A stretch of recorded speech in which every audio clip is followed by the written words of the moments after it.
sebab Nabi menyebut di sini dua ulah untuk standar sebutan air banyak dalam kacamata. Assalamualaikum warahmatullahi wabarakatuh. Bismillahirrahmanirrahim. Alhamdulillahi rabbil alamin. Wassalatu wassalamu ala sayyidina Muhammadin wa ala alihi wa sahbihi ajma'in. Allahumma inna nastahdika li arsyadi amrina wa zidna ilman yanfa'una. Qala al-imam al-muallif rahimahullah wa nafa'ana bihi wa bi barakati ulumihi wa ghafara lahu wa li masyayikhihi wa li masyayikhina amin. An Abdullah ibn Umar radhiyallahu anhuma qala qala Rasulullah sallallahu alaihi wasallam idza kana al-ma'u qullatayn lam yahmilil khabas wa fi lafdhin lam yanjus. Dari Abdullah bin Umar radhiyallahu anhuma, ia berkata, telah bersabda Rasulullah sallallahu alaihi wasallam, apabila mencapai oleh air itu dua kullah, niscaya tidak mengandung ia akan najis. Pada satu redaksi hadis yang lain, lam yanjus, maka tidak menjadi najis. Akhrajahul arba'atu, meriwayatkan ini hadis oleh imam yang empat, wa sahahu Ibnu Khuzaimah wa Ibnu Hibban, dan menghukumi sahih ini hadis oleh Imam Ibnu Khuzaimah dan Imam Ibnu Hibban. Shadaqa Rasulullah sallallahu alaihi wasallam. Saudara sekalian yang mulia, selepas salat zuhur berjamaah yang tentu harapan dan doa kita, rangkaian ibadah kita moga diterima oleh Allah Subhanahu wa taala, dan kita diizinkan untuk salat asar dan salat-salat yang lain oleh Allah. Amin, Allahumma amin. Pertemuan ini kita akan mengakrabkan diri dengan Rasulullah sallallahu alaihi wasallam melalui kalamnya dari jalur sahabat Nabi namanya Abdullah bin Umar. Kembali, Rasulullah sallallahu alaihi wasallam punya anak didik 124.000 orang murid, disebut sahabat. Salah satunya sahabat besar namanya Abdullah, punya abah namanya Umar bin Khattab. Abdullah bin Umar, ibunya namanya Zainab binti Mad'un. Zainab binti Mad'un punya anak perempuan namanya Hafsah. Hafsah dinikahi oleh Rasulullah sallallahu alaihi wasallam. Maka Abdullah bin Umar, sahabat Nabi, adik ipar Nabi, anak dari sahabat Nabi Abdullah bin Umar bin Khattab radhiyallahu anhu. Abdullah bin Umar lahir 2 tahun sesudah Nabi menjadi Rasul. Masuk Islam umur 4 tahun. Abdullah bin Umar hijrah ke Madinah, ikut aman Nabi di mana saja Nabi berada. Abdullah bin Umar juga ikut, semangat di dalam mengkaji Islam, semangat di dalam mengikuti Rasulullah sallallahu alaihi wasallam. Saat Nabi meninggal dunia masih muda, di usia 21 tahun. Tidak ikut perang Badar, sebab saat perang Badar meletus tahun kedua Hijriah, beliau langsung maju di hadapan Rasulullah sallallahu alaihi wasallam. Kata Abdullah bin Umar, "Ya Rasulullah, saya pengen menjadi pejuang di garda terdepan untuk melawan kaum musyrikin." Melihat masih bocah, Nabi nanya, "Umurmu berapa toh?" Ini orang Betawi kayaknya dulu ya kan. "Umurmu berapa?" "Saya baru 13 tahun." "Aduh, masih bocah, 13 tahun. Tidak boleh anak kecil ikut perang, haram." Tidak boleh. Maka dia enggak ikut perang Badar. Tahun ketiga Hijriah meletus perang Uhud. Lalu maju lagi atas kekalahan kaum musyrikin di Badar, maka enggak terima, meletus perang Uhud. Abdullah bin Umar pun juga maju menghadap kepada Rasulullah SAW sebagai panglima besar. Lalu kemudian dia bilang, ya Rasulullah, saya ikut perang, saya pengen jihad biar syahid. Kata Nabi, umurmu berapa? 14 tahun, masih bocah, tidak boleh. Maka mulai perang Abdullah bin Umar bin Khattab, perang Khandaq. Saat itu umurnya 15 tahun. Dari sinilah Islam memberi standar orang disebut dewasa atau tidak dari sisi hukum. Orang disebut baligh atau dewasa bila mencapai 15 tahun. Tandanya Rasulullah sallallahu alaihi wasallam izinkan Abdullah bin Umar bin Khattab boleh perang di saat umurnya 15 tahun. Itu menunjukkan ciri baligh dari sisi umur. Bila orang umurnya 15 tahun, Islam lebih tua dari kita punya pemerintah. Pemerintah umur 17 baru boleh bikin KTP, udah dewasa berarti. Belum 17 masih bocah. Ini udah 17 belum yang ngaji nih? Belum, masih bocah. Belum boleh bikin KTP-nya. Ini Abdullah bin Umar ini alim dan sahabat yang paling luar biasa mengikuti Rasul sallallahu alaihi wasallam sampai meriwayatkan hadis. Kalau beliau ragu hadis itu sehuruf saja, apakah ada Nabi ngomong pakai wa apa tidak, enggak mau disampaikan, enggak mau keluarnya dari bibirnya kalimat dari mulut dia kalau bukan itu kalamnya Rasulullah sallallahu alaihi wasallam. Orang hati-hati dan mutabaah sama Nabi menjadi contoh. Imam Syafi'i jalur ke Rasulullah, salah satu yang terdekat punya guru Imam Syafi'i namanya Imam Malik. Imam Malik punya guru namanya Imam Nafi'. Nafi' punya guru namanya Abdullah bin Umar. Abdullah inilah muridnya Rasulullah SAW. Abdullah, saudara, di mana Nabi injak, dia pengen injak. Ini kerjaan Abdullah. Bahkan Siti Aisyah itu luar biasa memuji Abdullah bin Umar. Enggak ada orang yang menapaki Rasulullah sehebat Abdullah bin Umar bin Khattab. Jadi Nabi satu hari di Madinah ada pohon nih saudara, pinggir jalan ada pohon. Nabi itu muter untanya 3 kali. Udah muter 3 kali, baru jalan lagi. Abdullah bin Umar bila lewat di pohon itu mesti muter dulu untanya 3 kali. Udah 3 kali baru jalan. Sampai muridnya namanya Nafi', Maula Ibnu Umar, murid yang alim kabir, makamnya di Madinah, di muridnya Nafi'. Dekat muridnya juga Imam Malik. Nanti kita terangin Nafi', kita terangin sahabat dulu. Kata Nafi' bilang sama Abdullah bin Umar, guru ngapain muter-muter di pohon ini kayak orang kagak waras? Pohon kayak begini diputri 3 kali jalan lagi. Kata dia, kulihat Rasulullah sallallahu alaihi wasallam satu hari lewat di pohon ini muter 3 kali. Untanya habis itu jalan lagi. Si murid menjalankan logika. Kata murid bilang, guru, barangkali itu Rasulullah untanya lagi bina, enggak nurut, enggak terkendali, jadi muter. Nabi baru jalan, engkau kan enggak bina luntanya. Kata Abdullah bin Umar, ana enggak mau tahu. Pokoknya Rasulullah muter di sini 3 kali, saya muter. Saya enggak mau pikirin logika saya harus ikut apa yang dikerjakan oleh Rasulullah. Saya saja. Itulah Abdullah bin Amr, luar biasanya di dalam mutaba'ah Rasul. Enggak pakai logika. Enggak. Bila Nabi sudah kerjakan ala ra'si wal ain, udah samit nawata.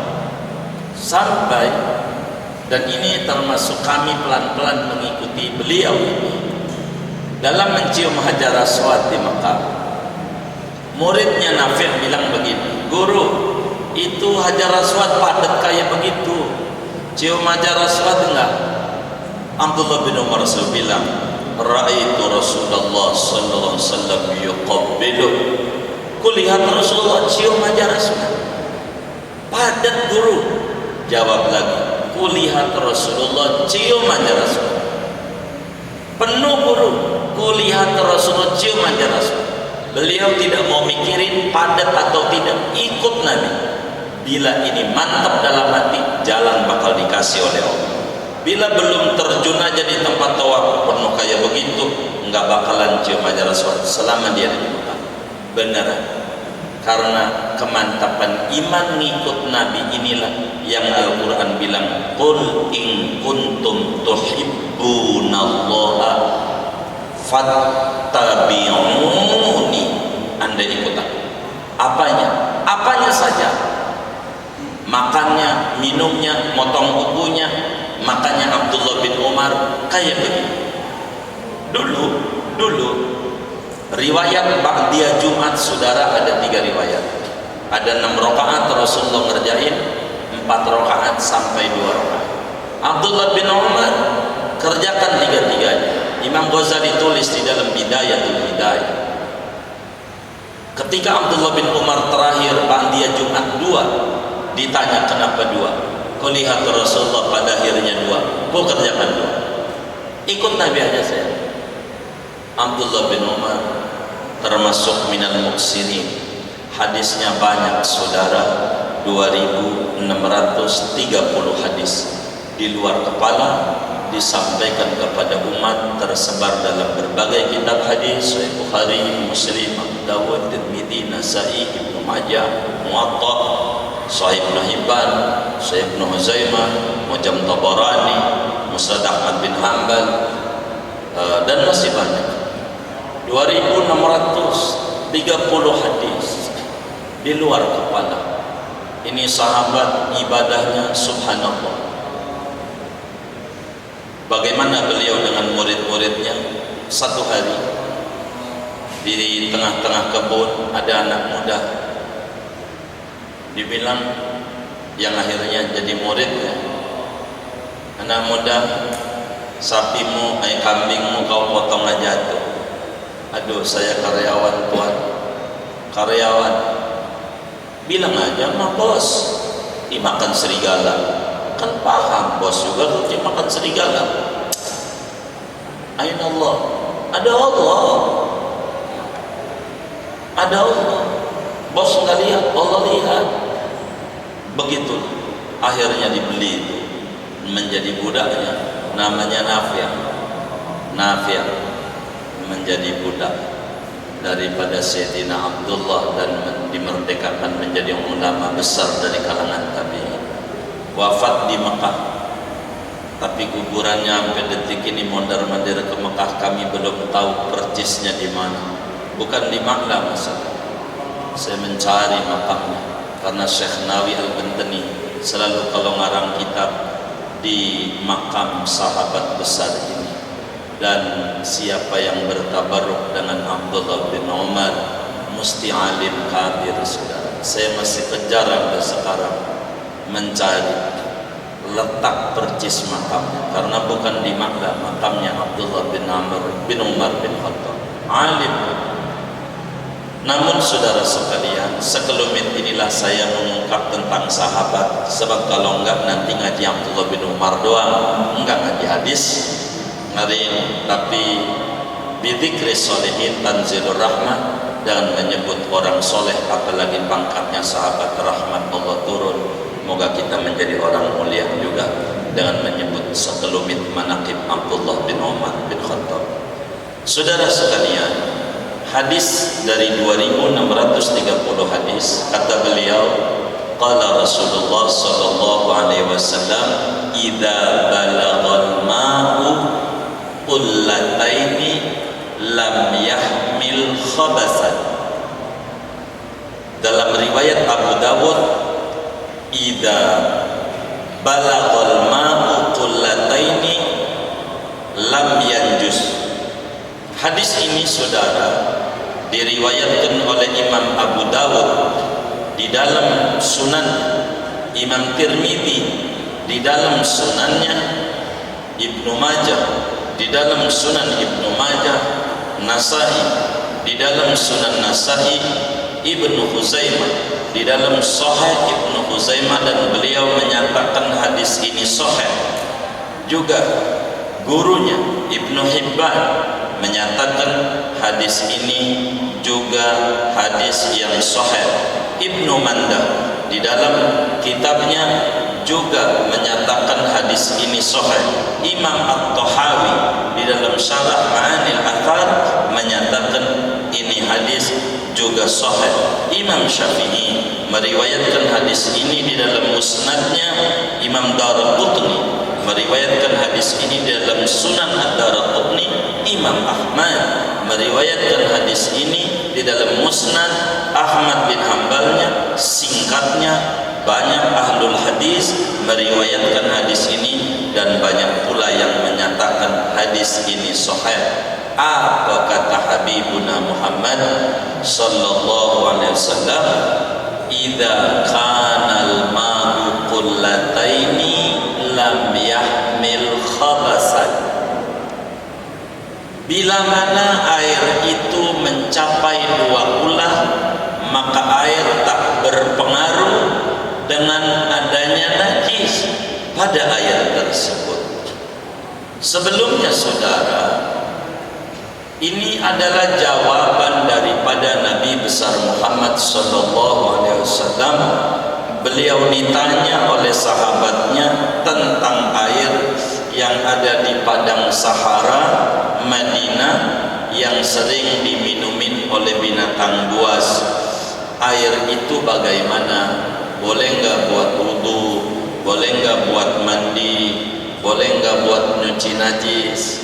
Nabi ditanya.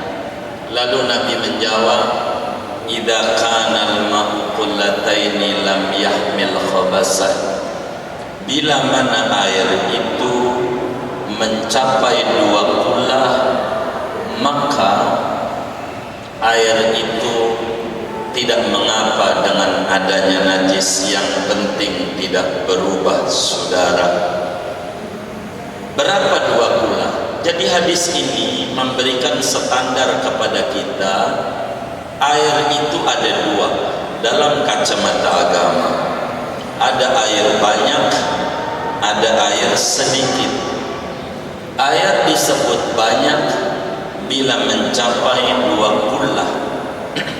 Kullah itu satu tempat yang gede daripada kulit kambing besar yang dijahit lalu diisi. Kullah namanya. Kalau kullah ini kalau dibawa ke Mekah, gerabah menjadi 5 gerabah. Kalau dibawa di literan Irak menjadi 500 liter Irak. Kalau dibawa ke Indonesia menjadi 216 liter. Satu kullah itu 108 liter air. Maka 2 kullah 108 dikali 2 sama dengan 216 liter air. Itu baru air disebut banyak. Apalagi kalau ke atas. Bila air itu kurang dari 216 liter, maka air itu disebut air sedikit. Sebab Nabi menyebut di sini 2 kullah untuk standar sebutan air banyak dalam kacamata hukum Islam, saudara. Maka air disebut banyak bila 2 kullah. Bila kemudian air ini saudara dibikin kolam, kubus bentuknya, 2 kullah kalau dibikin kolam, kubus persegi panjang, maka 60 cm kali 60 cm kali 60 cm. Sebab rumus kubus adalah panjang kali lebar kali tinggi. Panjang adalah 1 hasta 1/4. 1 hasta itu 48 cm. 48 48 dibagi 4 maka 12 cm, maka 48 ditambah 12 sama dengan 60 cm. Maka kalau bentuknya kubus, panjang 60 cm dikali lebar 60 kali 60 berapa tuh? 36. Masa 360? 3.600 dikali 60 berapa tuh?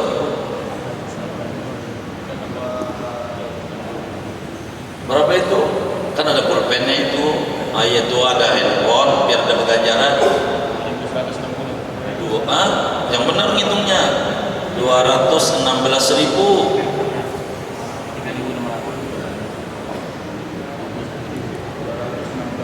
216.000 milimeter diganti liter menjadi 216.000 mililiter diganti liter berapa? Udah 216 liter dah. Mau segitu mau diputar bagaimana juga udah segono-gono juga. Air itu kalau 216 liter ke atas namanya air banyak, kalau kurang dari itu air sedikit. Bagaimana hukum air banyak? Rasulullah sallallahu alaihi wasallam menyatakan idza kana al-ma'u qullataini lam yahmil khabasan. Maka makna hadis ini saudara, air yang banyak tidak berpengaruh bila mana ada najis di situ, yang penting tidak berubah. Biar gampang, kolam renang dikencingin ser aja di dalamnya, tahu kagak yang punya, kata dia. Tapi Allah sih tahu dia, walaupun dia juga nggak tahu. Kalau dia punya adab nggak mau kencing di kolam renang. Kita mengukur diri kolam renang punya kita, dikencingin sama orang, kita tahu marah nggak? Nah, yang punya juga marah, kita nggak mau. Meski begitu, kolam renang dikencingin, najis nggak tuh airnya? Nabi jawab, ada nggak 216 liter? Ada lebih. Idza kanal ma'u qullataini lam yahmil khabasan. Bila air itu banyak, ada najis ke situ, tidak berpengaruh dengan kedatangan najis, yang penting tidak berubah. Ini namanya makna zahir. Secara tekstual hadis, bila air itu banyak terkena najis, tidak menjadi najis, yang penting tidak berubah. Maka rumus air najis dari hadis ini, bila air itu banyak terkena najis dan berubah, berarti air itu najis. Begitu. Air banyak kena najis, berubah baunya, rasanya atau warnanya, maka air itu dihukumi oleh agama menjadi najis. Makna batin tersirat, karena Nabi bilang bila air mencapai 2 kulah tidak najis. Maknanya bila air kurang dari 2 kulah terkena najis, mau berubah mau tidak otomatis najis. Namanya mafhum. Mantuk hadis, bila air mencapai 2 kulah maka tidak najis. Pemahaman terbalik, bila air tidak mencapai 2 kulah maka najis, mau berubah mau tidak. Ini air di ember, kena kencing dikit, najis. Enggak berubah, biar kata enggak berubah. Dari mana? Dari mafhum hadis.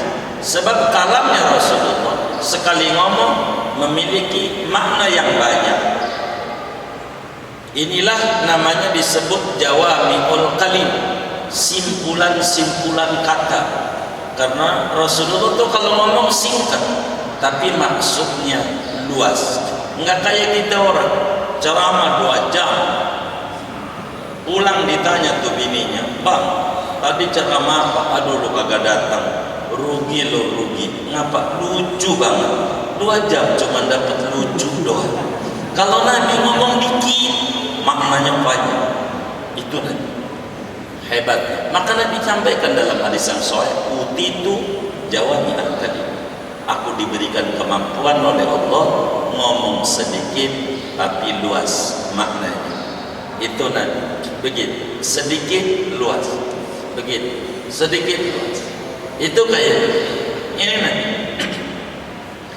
Maka saudara, kata Imam Syafi'i, air banyak bila mencapai 2 kula ke atas, dan hukum air banyak tidak berpengaruh bila kejatuhan najis dengan catatan tidak berubah.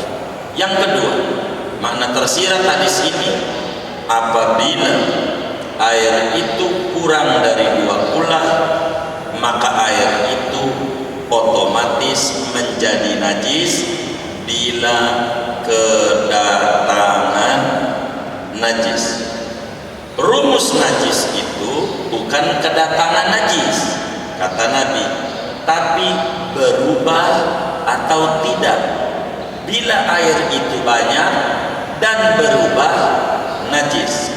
Tapi bila banyak tidak berubah, enggak apa-apa.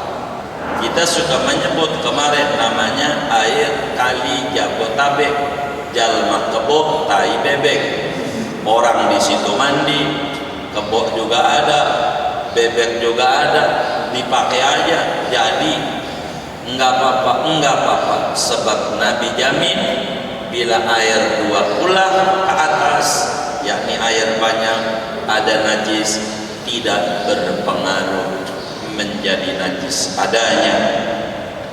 Sehingga saudara, hadis ini kalau dilihat dari mantuknya, mutlak Nabi bilang bila mana air mencapai 2 kula, mau berubah mau tidak najis. Tapi tidak begitu, karena ijma' ulama bahwa yang menyebabkan air itu najis adalah berubah bila banyak.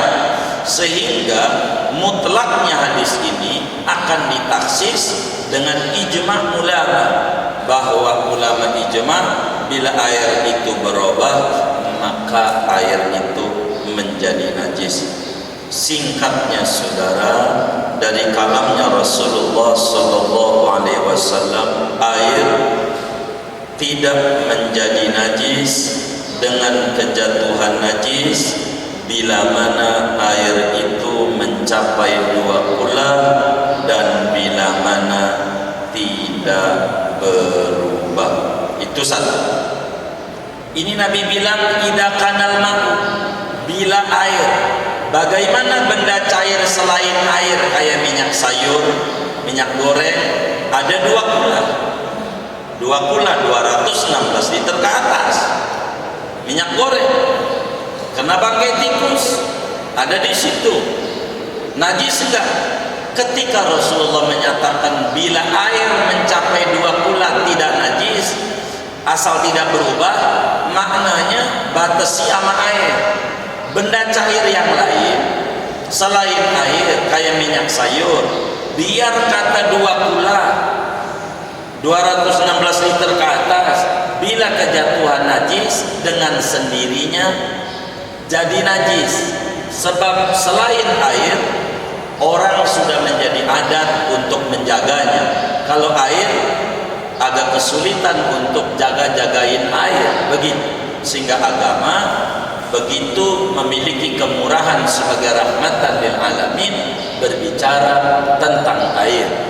Jadi benda cair selain air, maka bila kejatuhan najis, mau berubah mau tidak, mau banyak mau dikit, dengan sendirinya hukumnya najis. Itu minyak sayur yang sudah kena najis, haram dijual, haram buat goreng, tapi masih bisa dimanfaatkan buat minyakin lampu-lampu, masih diperbolehkan oleh agama.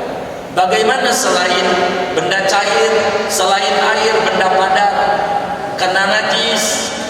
Maka bila benda padat kena najis, maka yang najis yang nempel saja. Seperti minyak onta yang kuning itu, Nah, ada cicak mati di situ, buang aja cicaknya, buang yang nempel cicaknya, sisanya bisa dimanfaatkan. Bilang saja belum 5 menit. Boleh, boleh. Intinya boleh, bukan 5 menitnya, boleh. Karena dia minal jamidah, benda beku, benda padat. Maka yang itunya aja yang najis. Enggak semuanya. Saudara punya celana, kemudian kena air got bawahnya karena hujan, ya kan?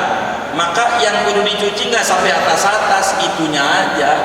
Enggak mesti harus semuanya, biar enggak boros, cuci aja bawahnya. Saudara sholat jadi juga kalau bersih. Begitulah di dalam bagaimana berbicara urusan najis ini, saudara. Namun bagaimana bila air sedikit terkena najis? Apakah menjadi najis atau tidak? Mafhum hadis ini, bila mana air kurang dari 2 kula lalu terkena najis, otomatis najis meski tidak berubah. Sehingga air najis ada 2 pengertian, saudara. Satu, air najis itu adalah air banyak yang terkena najis dan berubah. 2, air najis adalah air sedikit yang terkena najis meski tidak berubah. Namun saudara, berbicara air sedikit terkena najis, najis ini ada 2 dalam agama. Ada najis yang dimaafkan, ada najis yang tidak dimaafkan. Bila air sedikit terkena najis, sementara najisnya kategorinya najis yang dimaafkan, maka hukumnya masih suci. Contoh teh manis, ada semut mati di teh manis, itu semut kategorinya bangkai. Bangkai itu najis, tapi semut ini bangkai yang darahnya tidak mengalir, sehingga najis dimaafkan. Bila teh manis saudara ada semut, maka ini semut najis yang dimaafkan, sehingga semutnya dibuang, teh manisnya minum boleh, dengan 2 catatan. Yang pertama, bangkainya bukan ulah kita nyemplung ke situnya. Ini ada teh manis, ada semut mati di sini, lumayan kan dikasih ekstra biar ada gurih.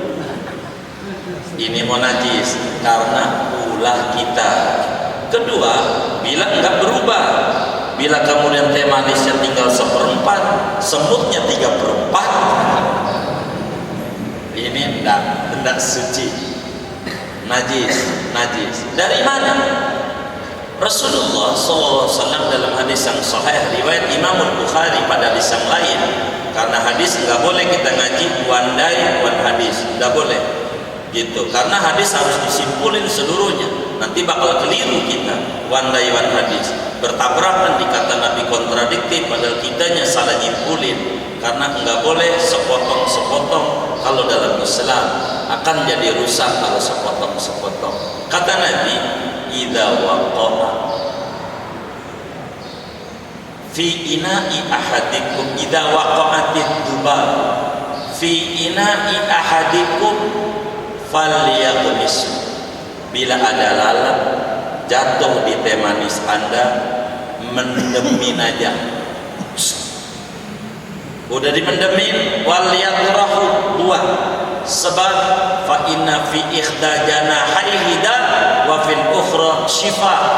Sebab pada sayap yang satunya mengandung bakteri dan sayap yang satunya ada penawarnya. Maknanya laler ini binatang yang darahnya enggak mengalir. Kalau dimendemin bisa mati. Lah kalau dia itu jadi najis, enggak bisa diminum. Buat apa Nabi nyuruh dimendemin? Menunjukkan bila darah itu tidak mengalir dari binatang, mati pada air yang sedikit, maka asal tidak berubah dan bukan ulah kita, maka masih suci, masih suci, boleh diminum. Tapi ingat, seringkali ketemu ada teh manis atau otak kita kenapa tumpul. Ini juga harus diperhatiin. Ini ada tempat gula, toples gula, enggak ditutup. Akhirnya ada semut mati. Akhirnya kita ambil aja nih semut. Ada semutnya mati. Lalu ditaruh di teh manis atau di sini dan ditaruh di teh manis kita. Ini namanya sengaja enggak ini? Sengaja enggak? Sengaja ada semutnya mati. Ini jadi najis, unsur sengaja. Lalu dibuang semutnya, dikasih sama lakinya. Lakinya dosa enggak? Dosa enggak lakinya? Hah? Kagak tahu. Yang dosa dia tuh bini. Tapi kalau lakinya tumpul nyari duit enggak bisa, salah dia. Dikasih makan minuman air bangkai. Dipisah dulu lah di sininya nih, dipisah. Jangan sampai ada bangkai-bangkai semut segala macam. Ini harus kita perhatikan. Islam itu agama yang higienis. Islam itu mengajarkan kebersihan. Begitu Islam itu agama yang amat sangat luar biasa, peduli bukan saja pada urusan ibadah kita harus bersih, tapi urusan aspek yang lain jauh juga kudu kita perhatikan. Inilah Islam mengajarkan kita kayak begitu. Jadi banyak di antara, termasuk laler habis injek kotoran orang, kan kakinya ada najisnya, kelihatan nggak sama mata kita? Enggak. Tapi kalau pakai led kelihatan. Kalau pakai led, bagaimana injek tuh laler tuh masuk pada teh manis? Karena najisnya tidak kelihatan dan di luar kendali kita, agama maafkan. Namanya najis yang dimaafkan. Ini diantara saudara makna-makna yang kita bisa ambil daripada hadis yang kita baca, saudara. Jadi kesimpulannya dari berbagai pertemuan kita, air dalam Islam terbagi tiga. Ada air suci mensucikan, boleh buat wudu, boleh buat mandi, boleh buat ngilangin najis. Kedua, ada air suci tidak mensucikan, dan itu sudah kita bedah seperti air yang terkena benda suci, air putih kena teh manis, kena susu, kena ini, dan ada air najis. Pertemuan ini kita membedah tentang mana air najis dari air banyak, mana air najis dari air sedikit. Ini diantara makna yang kita bisa ambil daripada kajian hadis yang nomor 4. Mungkin di buku saudara tergantung yang nyetak saja, ada yang bikin nomor 5, tapi ini di nomor 4. Hadis dari sahabat Nabi namanya Abdullah bin Umar bin Khattab. Mudah-mudahan kita semua bisa memahami tentang apa yang disampaikan oleh Nabi dan disampaikan ulang oleh Sayyidina Abdullah bin Umar dan ditulis di dalam kitab Bulughul Maram ini sebagai hadis hukum yang dijelaskan oleh ulama besar Mesir Imam Ibnu Hajar Al-Asqalani. Mudah-mudahan kita dapat fahami bersama. Segini saja ngaji kita. Ada yang ditanya mungkin dari materi ini atau di luarnya, sebelum doa dipersilakan. Wallahu a'lam bishawab.